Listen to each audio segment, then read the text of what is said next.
जय श्री कृष्णा मित्रों। भगवान श्री कृष्ण अर्जुन से कहते हैं कि यह बात सत्य है कि कोई व्यक्ति जन्म से अमीर या गरीब नहीं होता, उसकी सोच ही उसे गरीब और अमीर बना देती है। तभी अर्जुन श्री कृष्ण से पूछते हैं, परंतु प्रभु यह बात सत्य कैसे है? तभी श्री कृष्ण अर्जुन से कहते हैं, हे अर्जुन, जो इंसान इस संसार में जिस प्रकार और जितनी बड़ी सोच रखता है, उसे उतनी ही बड़ी सफलता प्राप्त होती है। इंसानों की सोच में बस थोड़ा सा ही फर्क होता है कि जो व्यक्ति सफल होता है वह व्यक्ति खुली आंखों से सपना देखता है, और जो व्यक्ति असफल होता है वह व्यक्ति बंद आंखों से स्वप्न देखता है। मित्रों, श्री कृष्ण अर्जुन से कहते हैं, हे अर्जुन, मैं एक कथा के माध्यम से उन बातों को बताते हैं जिससे हम गरीबी को हमेशा के लिए समाप्त कर पाएंगे, और अर्जुन फिर जीवन में कभी भी गरीबी नहीं देखनी पड़ेगी।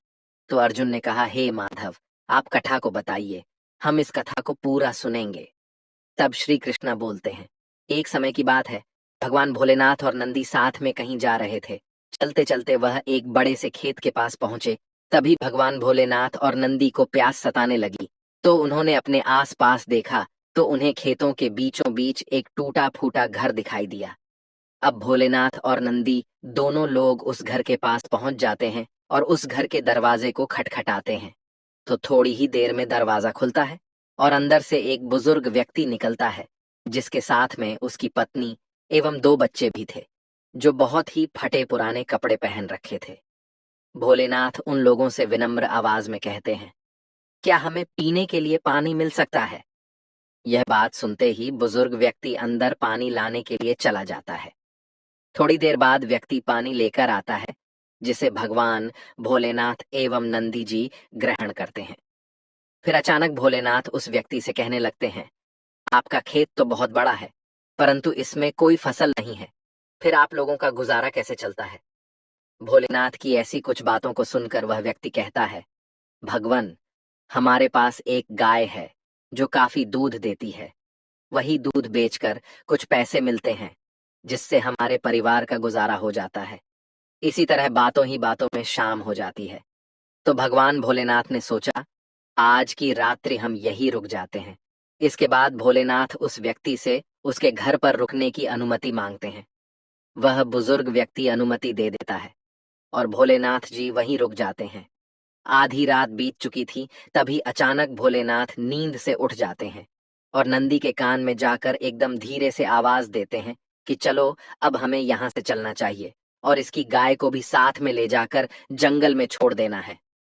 भगवान भोलेनाथ की ये बातें सुनकर थोड़े समय के लिए नंदी को विश्वास नहीं हो रहा था, क्योंकि यह वही भोलेनाथ है जो इतना दान दिया करते थे, परंतु आज पहली बार किसी के साथ गलत करने के लिए बोल रहे हैं। लेकिन वैसे भी नंदी जी भोलेनाथ की बात को टाल भी तो नहीं सकते थे। आखिरकार भोलेनाथ और नंदी जंगल की तरफ उस गाय को लेकर निकल पड़ते हैं और उस गाय को जंगल के बीचों बीच में ले जाकर छोड़ देते हैं, जहां से उस गाय का वापस आना बहुत मुश्किल था।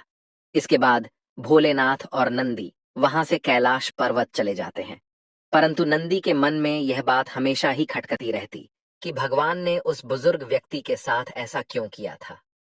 लगभग 10 वर्ष गुजर जाने के बाद नंदी के मन में विचार आता है कि क्यों न उस बुजुर्ग व्यक्ति से मिला जाए जिसकी गाय जंगल में छोड़े दिया था, और उसकी कुछ आर्थिक मदद भी कर देंगे ताकि उसके आगे की जिंदगी खुशहाल हो सके।